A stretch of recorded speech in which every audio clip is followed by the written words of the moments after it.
कैलाशपति शिव शंकर, तुम हो भोले दया के सागर।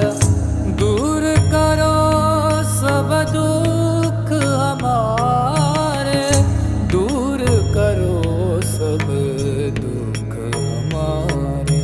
शंभो शंकर नमः शिवाय। गिरिजा